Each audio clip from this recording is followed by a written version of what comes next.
বুড়া হয়ে গেছে, এখনো বলে জয় বাংলা বলে মরব। আমি বলি তুমি জয় বাংলা বলে মরলে কবরের ভিতরে জয় বাংলা শুরু হবে,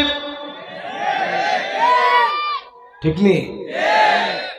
ফেরেশতারা চোখে দেখবে না, কানে শুনবে না, হাসি দিয়া পাগল বানানোর কোনো সুযোগ নেই। চোখে দেখবে না তো, কথা বলে বায়াস করার কোনো সুযোগ নেই। হাতের ভিতরে এমন লাঠি থাকবে, ফায়াদরিবুহু দরবাতান বিল হাদিদ, লোহার বড় বড় তার কাটা লাগানো থাকবে, এমন জোরে জোরে মারবে, চিৎকার করবে আর আফসোস করবেন কেন কালেমা নিয়ে আসলাম না। এজন্য যারা সামনে বসছেন জয় বাংলা বলে মরতে চাই না, লা ইলাহা ইল্লাল্লাহ বলে বলে মরতে চাই, ঠিক কিনা বলে?